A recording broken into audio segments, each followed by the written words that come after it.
The Vibrant Life.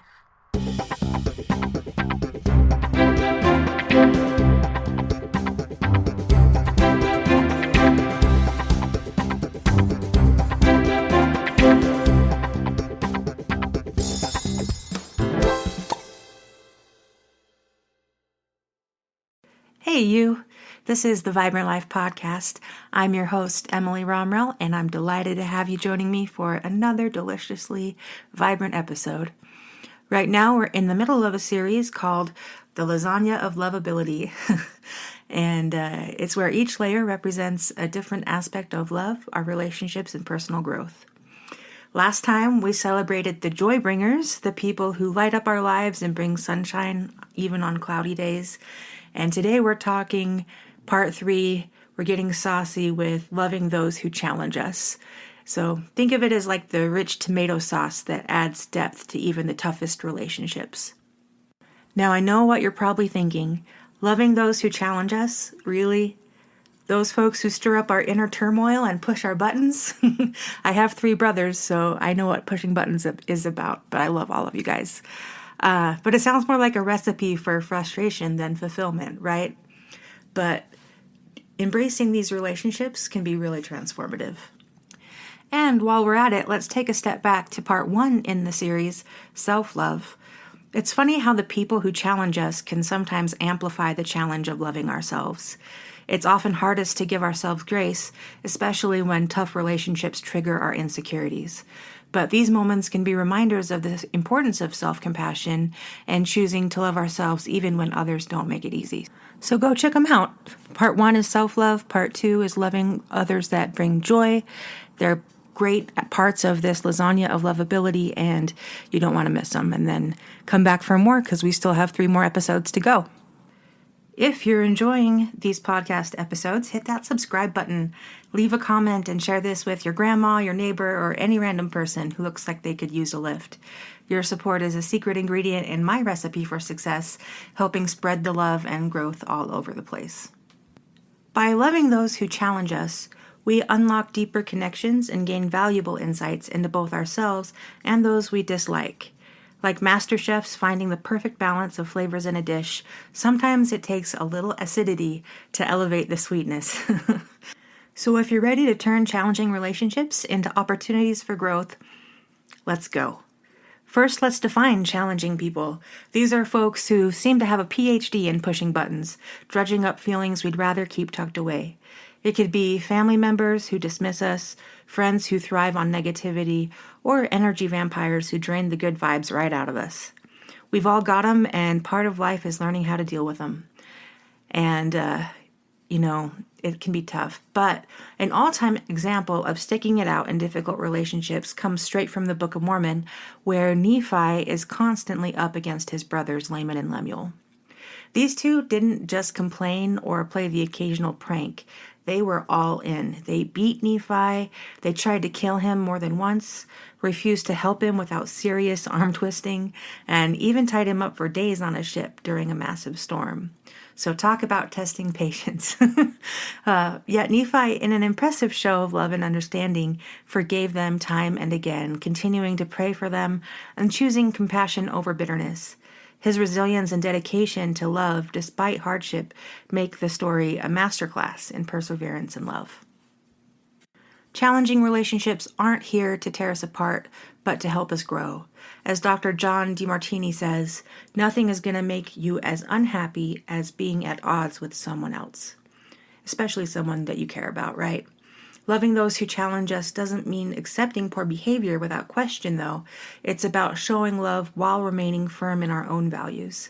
Like Nephi, we can still hold true to what we believe in and stand up for what's right while maintaining a spirit of love. In fact, it's through that balance of strength and compassion that we often find the greatest growth. The poet Khalil Gibran weighed in on this idea, stating, "Your friend is your needs answered." I love that. He said, "He is your field which you sow with love and reap with thanksgiving." And that's in a fabulous tiny little book called The Prophet. When we encounter challenging people, we can remember each interaction is a chance to sow seeds of empathy, understanding, and it's a chance to make a true friend. Okay, I thought it would be fun and a little cheesy to share the story of Eros and Psyche. We're all about love, right? And this Greek myth goes back to the beginning and beautifully illustrates the complexity of love and the challenges that come with it. Once upon a time, in a realm where gods and mortals mingled, Psyche was renowned for her extraordinary beauty. Her allure was so captivating that it sparked jealousy in Aphrodite, the goddess of love herself. Aphrodite, feeling threatened by Psyche's beauty, commanded her son Eros, the god of desire, to make Psyche fall in love with the most hideous creature imaginable. Fate had other plans. Eros, upon seeing Psyche, was enchanted by her beauty. Ironically, he pricked himself with one of his own arrows, causing him to fall hopelessly in love with her. Instead of following his mother's orders, he whisked Psyche away to a hidden palace, where he visited her in the night unseen.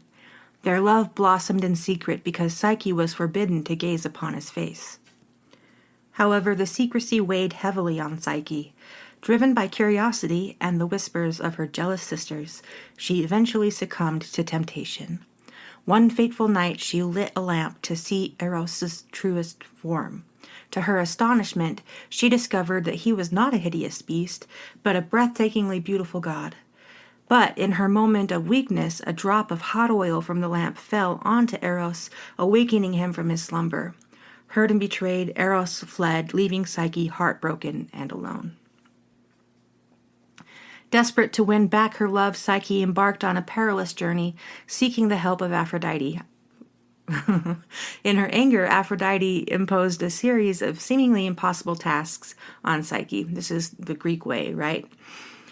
So she had to sort a mountain of grains, collect golden fleece from sheep that were very fierce, and retrieve water from the river Styx.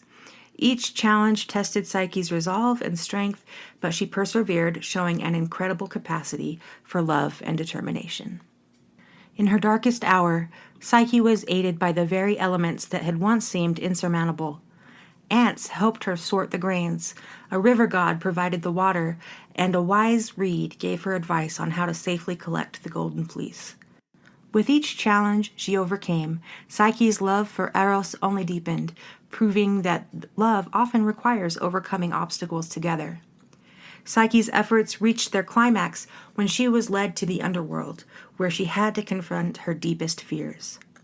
There she retrieved a box containing a beauty potion meant for Aphrodite. But in her longing to be beautiful for Eros, she opened the box and fell into a deep sleep.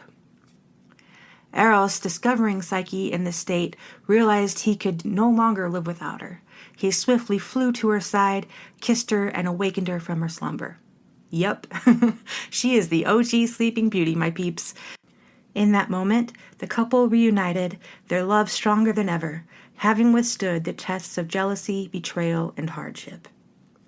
Moved by their unwavering love, the gods decided to grant Psyche immortality, allowing her to be with Eros for eternity. Through their trials, they learned that love requires not just passion, but also trust, patience, and a willingness to accept one another's imperfections. The saga of Eros and Psyche is the ultimate rom-com of Greek mythology, featuring love's ups and downs, miscommunications, and a whole lot of soul-searching. Eros embodies the fiery passion of love, while Psyche represents the curious and sometimes complicated nature of our souls. Together, they remind us that love isn't always a smooth ride. Sometimes it's a trek through a thorny forest of misunderstandings and emotional baggage. I think it always is a trek and an adventure, right? The tale of Eros and Psyche illustrates that even in the chaos of challenging relationships, there's always room for growth, laughter, and a little fairy tale magic. We learn that true love is about navigating the bumps and bruises of life with the people who matter most to us. And when we find ourselves faced with difficult people, we can channel our inner Psyche and remember that love, in all its forms, often flourishes when we embrace the messy parts. It's the willingness to face those challenges together that can lead us to the vibrant connections that we always crave. Everyone craves. Loving those who challenge us is not only possible, It's vital, right? These people are like annoying gym buddies who push you to lift that extra weight you didn't think you could handle. They test our limits, they force us to confront our beliefs, and they shine a spotlight on our shortcomings, whether we like it or not. When we see the world differently or challenge our perspectives, we're often pushed to defend our values and beliefs. We can get pretty defensive. But it's good to remember that, like all hard things in life, we're polishing a rough stone into a sparkling gem. Dr. Marshall Rosenberg, who founded, I guess it's a non-profit called Nonviolent Communication, he said that the more we can recognize that all actions are attempts to meet needs, the more we can see the value in the behaviors we find challenging. And that's a good way to look at it. They're challenging because they're trying to meet their needs, and it might be at cross purposes at what we think our needs are. But through empathy, we can approach difficult people with curiosity rather than frustration. Let's talk strategies for showing love to those who test our patience. Active listening. Full attention means putting down the phone, right? Nodding along and hitting them with a, "Wait, what happened after Gary the gecko vanished?" It shows you're fully engaged and creates a safe space for them to open up. It's really important. Then there is empathize and validate. You don't have to agree with everything, but acknowledging their feelings goes a long way. Hate pineapple on pizza? Just say, "I get it. Sweet and savory's your thing," and let them have their pizza piece. Personally, peeps, I love pineapple pizza, so go team pineapple. But I know that can be controversial. Next, set boundaries with compassion. Got a 3 a.m. texter? Now, I'm always telling my friends they could text me at 3 in the morning if they need to, and I mean it. But I've had a few people who just didn't get the message and were a little bit too handy with their fingers in the middle of the night. So, you can just tell them, "Hey, I'm out like a light at 10, but I'll get back to you in the morning." A boundary that protects your well-being without shutting them out or causing any drama. Just tell them. Focus on common ground. Love the same Netflix show? You both have Czech ancestry? Who knew? Use these little points of connection to bond and keep the conversation light, even when things could get tense. By the way, I do have Czech ancestry, and my brother served a mission over there, which was great. Next point we have is reflect on your reactions. Does their constant lateness drive you up the wall? Ask yourself why. Reflecting on what triggers you helps you stay cool and respond with patience instead of snapping. And then finally, celebrate small wins. They actually showed up on time? Woohoo! Or you survived a dinner without a single fight? Celebrate these moments, no matter how small. Give yourself a mental high five for keeping it positive. And then those just add on to each other, right? And by mixing thoughtful actions with a little humor, you can navigate challenging relationships with grace, wit, and a whole lot of love. Let's be real. It's totally okay not to vibe with everyone. Not every relationship is going to be a match made in heaven. And there's a great quote by a girl named Dita Von Teese who said, "You might be the juiciest peach in the world and someone still doesn't like peaches." And that's fine. You don't have to like everyone, but life is a heck of a lot brighter when you choose kindness, even toward the ones who rub you the wrong way. That's still love, even if it's for the people you'd rather keep at arm's length. But let's get one thing straight. Loving someone doesn't mean putting up with their bad behavior. Sometimes love means setting boundaries again that are rock solid or even creating distance altogether. Forgiveness? Absolutely. Letting someone become a toxic force in your life? Nope. You can release your own hurt and judgment without holding on to them or their drama.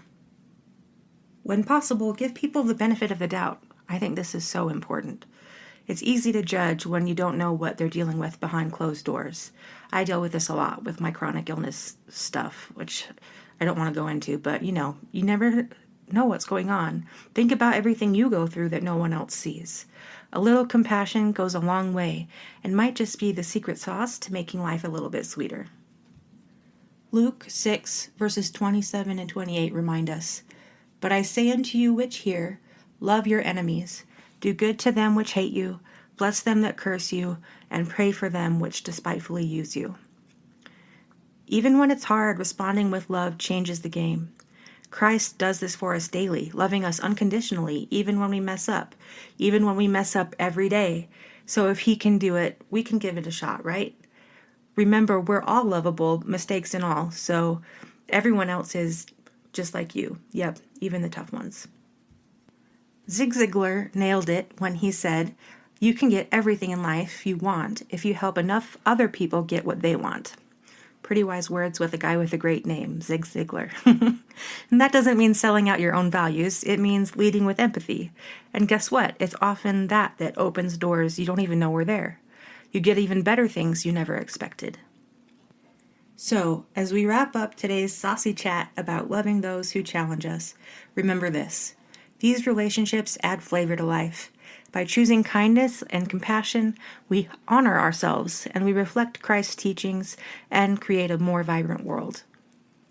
Next week, I'm serving up part 4 of the lasagna of lovability, everyday acts of love. And these are the secret ingredients, the tiny but powerful acts of kindness that season life with extra goodness. Trust me, you don't want to miss it. Subscribe to the podcast, guys. I want to have you on the ready. And also, drop a comment. I would love to hear from you. So keep living the vibrant life. And until next time, stay saucy, keep shining, and share the love. That's it for today on The Vibrant Life. Subscribe to get your weekly dose of good times, wisdom, and inspiration. Feel like supporting the show? Donate and keep the magic happening.